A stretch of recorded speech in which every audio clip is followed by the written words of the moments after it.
Hello and welcome to this tutorial on how to make your own paper puppet. I am going to show you how to make your own puppet. Specifically, I will be going into the different kinds of joints you can do for different movements. I will show my own tips and tricks and some examples of ones I've made in the past. So, to start off, I am going to show you just what I default to, the type of joint that I use the most often. These are the materials you'll need. Stuff that you want to attach to each other to rotate, make a joint, and what you'll actually be using for the joint itself. So it's pretty simple. This here is an example of what will happen to this.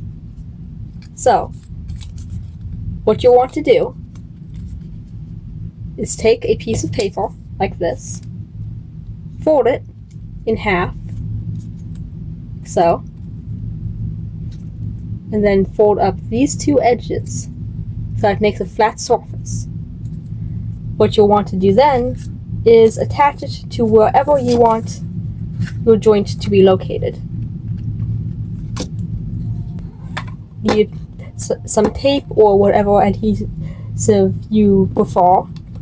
I wouldn't recommend glue on this on a small scale though.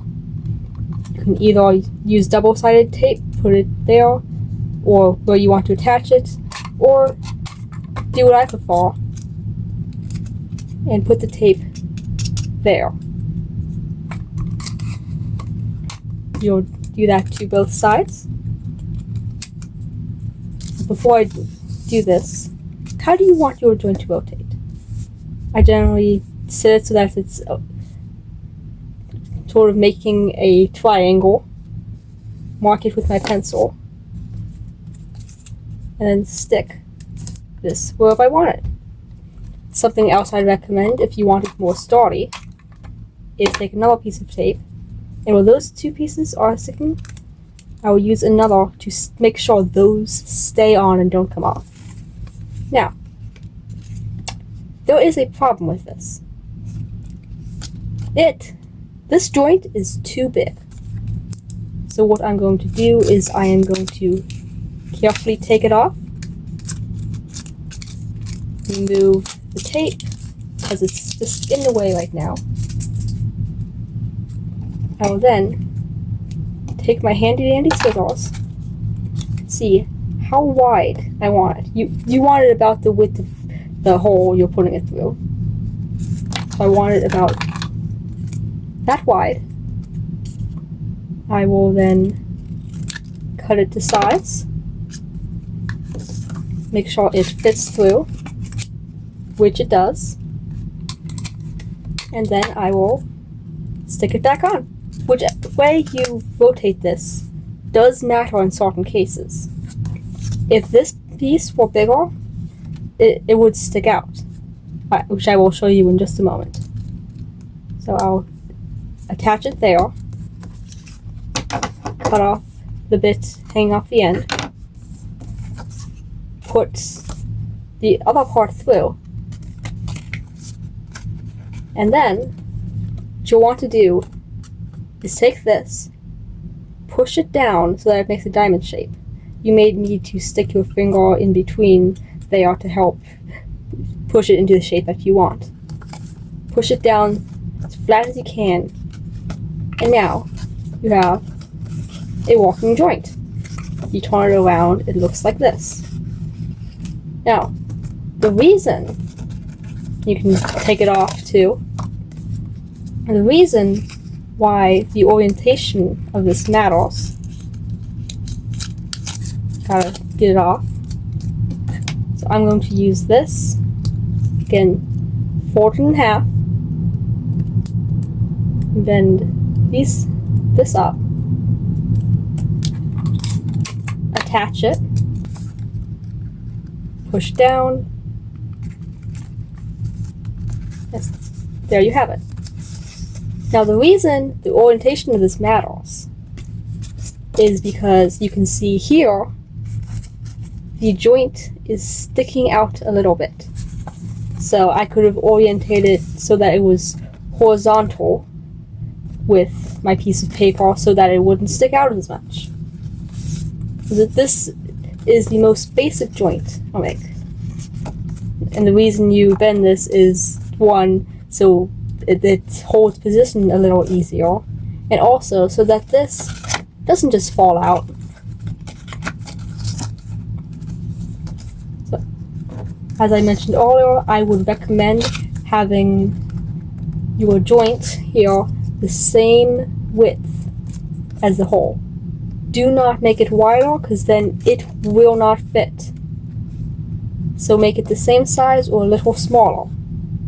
The smaller it is, the more floppy it will be though. So while that does give it more mobility, it gets rid of it being able to keep its pose. So, that out of the way. The next joint I'll be showing you is similar in concept. You have the piece on top, you have the piece on bottom with a hole in it where you want it to rotate. But instead of the long piece, be using a circle. I'm going to get myself a piece of paper here to show you how I did this. So, to make the joint for this type, what you're going to want to do is put your joint on another piece of paper. Cardstock works best, in my opinion, for joints. Trace out the hole, and then trace a larger circle around it. And make a cross on the larger circle. So now it looks like kind of an inner tube. You will cut that out. But you now have a circle that is really too large to fit in this hole. So what you'll do, along that cross, you will cut each of those lines. So now, this looks a lot like this. What you'll do then is take opposite parts and bend them inwards. So now it kind of looks like a spotlight. You'll take the other two parts, kind of looks like a bow tie, and bend them the opposite way. Now you have this weird shape, not even sure what to call it. And what you'll do is you'll stick two of those opposite pieces through the hole. This is a bit of a pain, which is why I prefer the other version. Now, as you can see, it does that shape on either side. And it's able to spin on its own, so that's a good sign for it being able to rotate as a joint. What you'll do now is you can either glue or use double-sided tape on these parts, or what I prefer, just normal tape, sticky side up, put it underneath one of the sort of cone shapes. Make sure that it is stuck on there. Then you'll do the same to the other side. Now I actually forgot to mark where I wanted my joint to be attached, so I'm just gonna eyeball it. So I think I want it about there. As you can see, this now rotates. I still have to cut off the excess tape.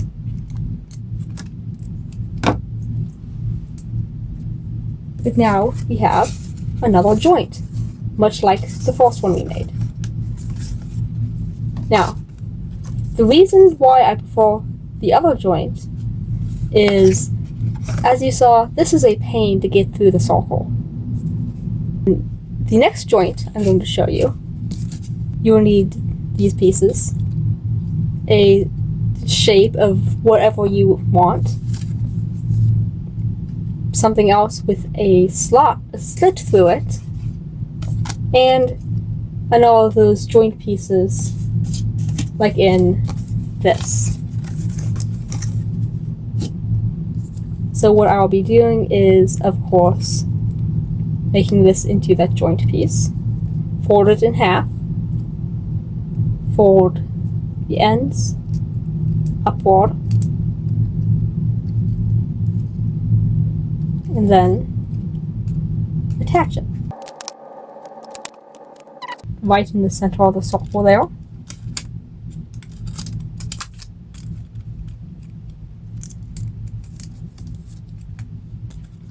Now it's attached. Now what I will do is I'll take my slitted piece and stick this through it.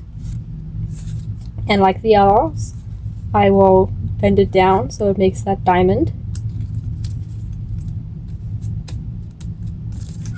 Now I have this.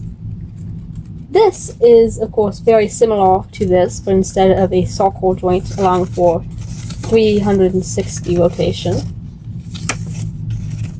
this can only move along that slit. This also makes a convenient handle to move it up and down. This allows for more restricted movement and for more specific mechanisms, such as a blink, if you wish your people puppet to be able to do that. I will show an example of that in a moment. But first, I have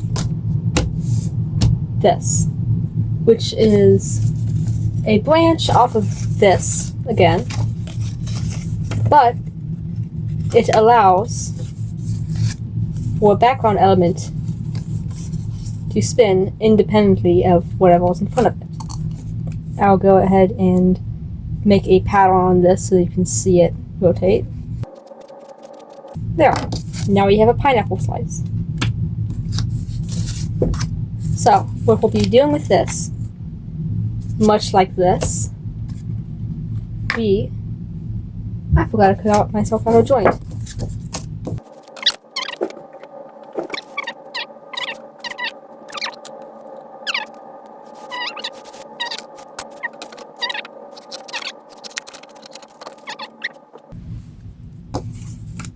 So, much like what you've seen already, I will fold it in half, make sure it fits, which it does. Fold the ends up, and what I'm going to want to be doing is attaching this so that the circle sits in front. So I'll be attaching it to the back of that circle, like so. I will put this through the pineapple slice,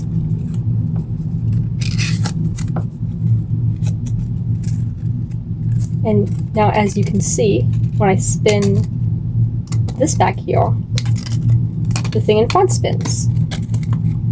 Now that's not what I want. I want the thing in back to spin while this stays still. So what I'll do is I'll make that diamond again, and I'll take this, which can be whatever shape you want, but I would recommend having it stick out if you want it attached to something else. I will take some tape, put some right on top there, and attach this to the diamond. And turn it over. So now I can hold this, which would be like holding the joint, and spin the pineapple slice independently of the middle piece. That can be used for several things. One thing you can use this mechanism for is something like this. This is Sundrop. I made him 2 years ago. He was my first ever paper puppet. I was very ambitious. And how I used that mechanism that I just showed you is to make his little sun rays spin independently of his face. Now, you can see like this, spins. This is the back. You can see it's very much the same mechanism. As I said, this is Sundrop. He is a paper puppet I made. He is my favorite one. And when I designed him, I wanted him to have a whole lot of mobility. So I'm now going to go through his design and show you each of those different joints. So, as you can see, his leg has fallen off. As you can see, he has that same false joint that I showed you, with a little diamond attaching the joints. As you can see, he has a lot of mobility, and if you make one of these, don't worry too much about about them falling apart, because they will, but they're super easy to fix, because all of these joints can be removed for easy replacement or repair. And of course, it's all paper, so it's not like expensive materials. Pretty easy to fix. So all the things this guy can do. This can spin, his head can tilt back and forth, and also move up and down. Oh, and also come off, apparently. Now, another thing he can do is, of course, move his arms and hands. There are 3 joints: shoulder, elbow, wrist. It is just this over and over again. His hands are also reversible. So this, you can see, that's the palm. I can reverse it. So now, it is the back of the hand. So that allows for his poses to seem a little bit more natural and realistic. Here he can cover his mouth. It's not quite as natural for him to wave with the back of his hand facing forwards. So it can be reversed. You can wave more naturally. Something else you can do is just make different poses of hands. So this is just open hand, but you can have one with one finger sticking out, 2, or whatever pose you want. Have him making a fist, a thumbs up. You can have him holding something. Whatever you want. Of course, that is repeated on his other arm. And his leg fell out again. And it's the same, or very similar on his legs. For this character, he is actually very mobile, very flexible. So I wanted that to be reflected in this puppet. So what I did is have his, I'm just going to put that there. Well, continuing, what I did was, that was of course his normal standing pose. But for a lot of the time, he is actually crouched down. So of course, that looks a little strange. So I gave it the ability to be foreshortened, which is when objects look smaller or not as long when they are facing directly towards you in perspective. So his leg can also move up and down like that. To accomplish that, as you can see here, all I did was I took my hole punch and I cut 2 different holes right next to each other. I would not recommend making that one long oval, because then this doesn't have anywhere to rest, like on that little lip that is caused by where they intersect. So I'll go ahead and put his leg back. Something else you can do, like that foreshortening there, is when you crouch, your torso is not generally just straight up like that. It is further down. It's blocking part of the view. So using this mechanism, slide, his torso can move up and down, but cannot move back and forth. Can rotate a little because the slit is kind of wide, but it cannot move back and forth.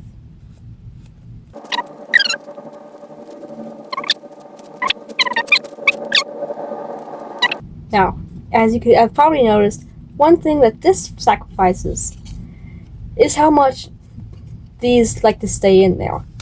So as you can see, his arm is not falling off by any means. It's only got a simple hole.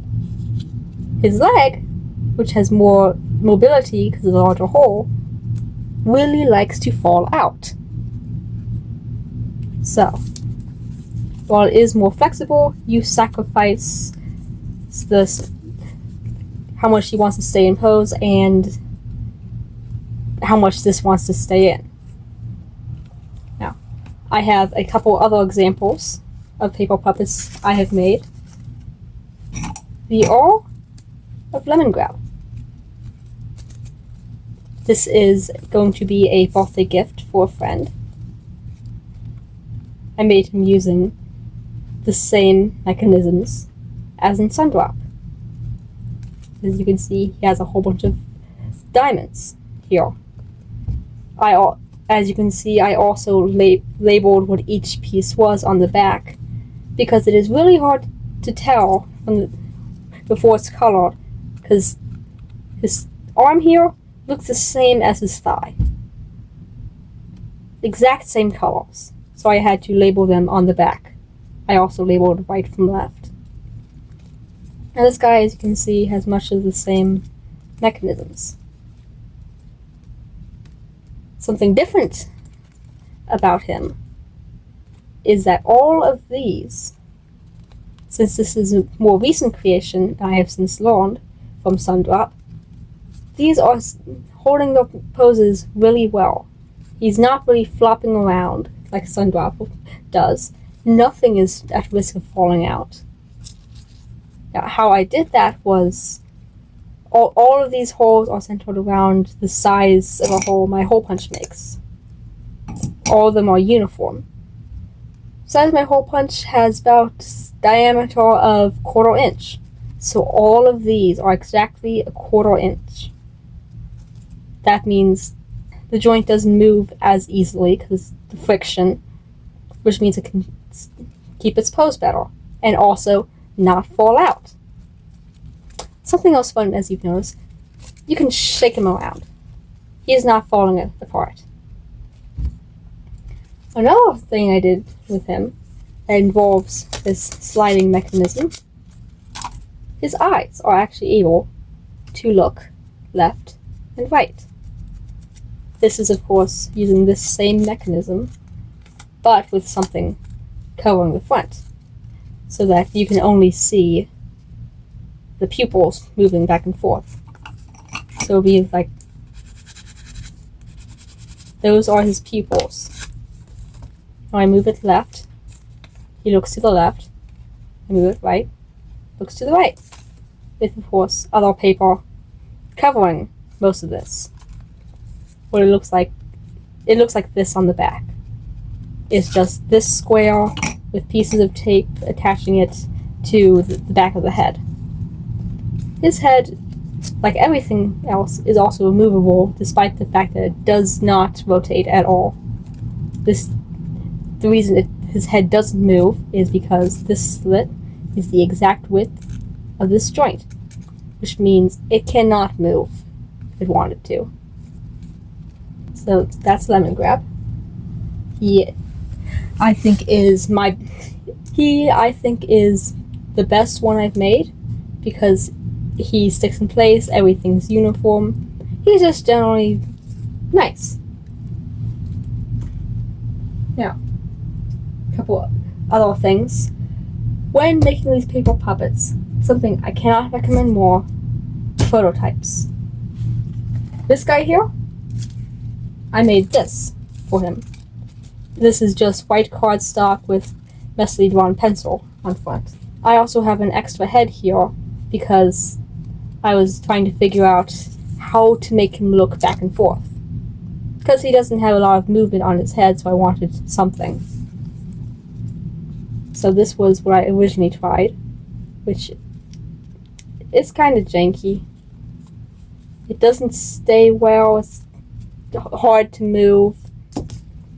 But using this sliding mechanism, it moves much better. And another thing I do is I put little notes. On this, I put that this blinking mechanism is better than the first one. So this is the one I wanted to do in the final edition. As you can see, he is much the same. Maybe some slightly different proportions. But he's fine. For him, to make this from this, I first looked like, okay, that joint is sticking out, I need to rotate a different way. But also, to make him with the same size, I just took everything off and traced it. And then cut it out again, colored it, and now we have the Off Lemongrab. As I said, I recommend prototypes and planning. This is what went into him. I drew his design, I figured out how to draw his face, and then down here, I went into what I wanted him to look like, how I wanted him to move, where each of the joints would be. I also put a note that I wanted his eyes to move. Yeah, would recommend experimenting in prototypes. Not only does it help make sure your final product is how you want it, making these is also fun. So now I get 2 Lemongrabs for the price of 1. Even though I'll give this one away, I will still have the original to play around with. Sundrop here, as I mentioned, he was my first ever paper puppet. So there was a whole lot of planning that went into him. So this is all the planning.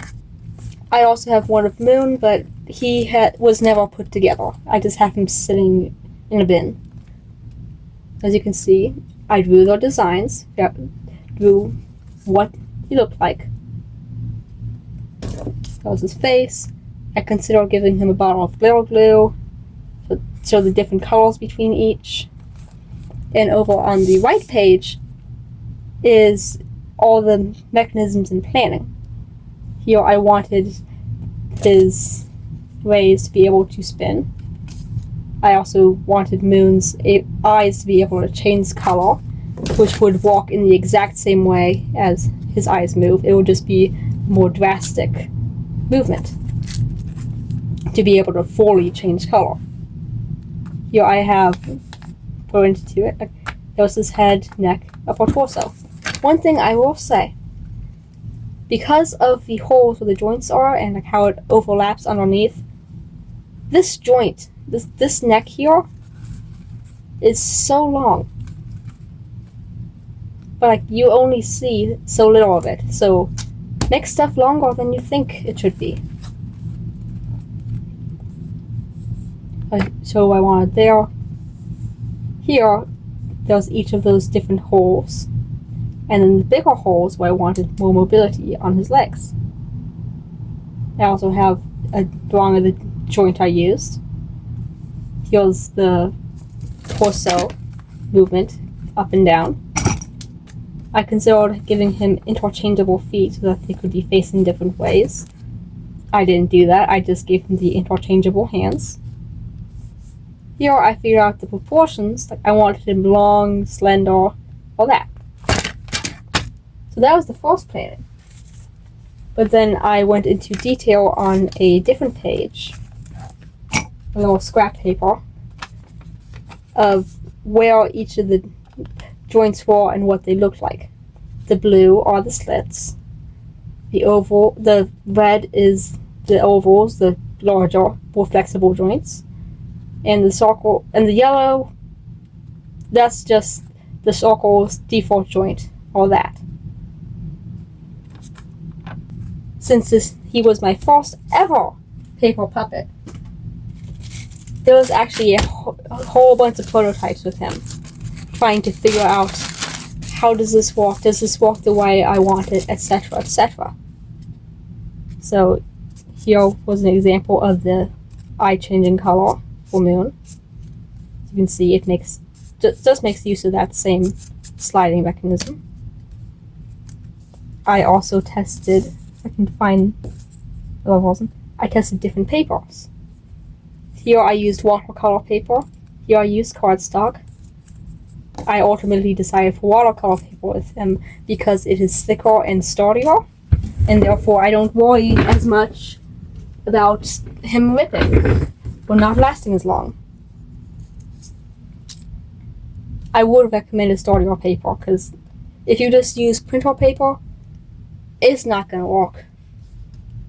So here's another of the eye changing color. Here's what I struggled with. This rotation. I showed you how to do it. Here, rotates. But it took me, I had to ask my sister to actually figure it out. Here was my first attempt, which was, I don't even know what's going on. I just know it's not right. Then was my second attempt, which is like, I couldn't figure out how to make it work. So there's not even a neck. It's just his head. And here is when I finally figured it out. This is the exact same as this, just on a smaller scale. This was what succeeded. And there was also much more. For example, his torso movement here, going up and down, up and down. This. Here I found I had made the slit just too wide, too large. So here was the second attempt. This worked perfectly, made it so that the slit wasn't visible from the front, while also allowing for that movement. Here is another of the head, like how I wanted the neck. Because I wanted to go up and down. So that's that. I did the foot, just that same joint. This also has that same torso movement. This is related to this. When you are making one of these, give them shoulders. Because otherwise, when their arms are hanging straight down, it will be behind their torso. So you've got to give them a little something sticking out to use as shoulders to stick that to. And now when it hangs straight down, you can see it. So that was me figuring out that. And here was figuring out how I wanted the legs attached. Did I want them spread apart? Did I want them closer, like I wound up doing? That's just how the legs are attached to the torso. And this was an experiment to make sure these larger oval joints worked. It is just that.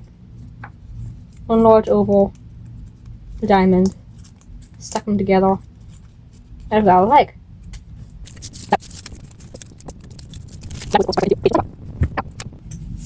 Something I would greatly recommend if you make your own paper puppets. Experiment. As you saw, I experimented how to make him more mobile, how to make him more flexible, how to give him that foreshortening, how to figure out the spinny sun rays. And with Lemongrab, you saw I had 2 different heads, each with a different blink mechanism. Experiment. Have fun with it. This is something else I made with the same mechanisms. This is Icarus, the man who flew too close to the sun. Here you can see my planning. But as you can see, his wings are able to move. This was another one of the false paper puppets I created. I could probably do a better job of wings now. Something I did with this is I wanted, if one part of this wing moves, I wanted all to follow. So I used pieces of thread to attach it together. So now if I pull on this, it all moves. Move that, that moves. And you've already seen how this works. Now, you can use these mechanisms in things other than a paper puppet. For example, here is a thread I did at the standing parable. This here, this little yellow circle can rotate. That is just using this little bowtie joint because it sits flatter. So if I lifted up his arm, which I will not do because I don't want him coming off, there's a little bow tie underneath his elbow where it is attached. Of course, his arm is hiding it. And he is not attached to the circle at all, because if he was, it wouldn't spin. So make sure you do not attach anything that stays still to the thing, directly to the thing that you want to spin. That spins.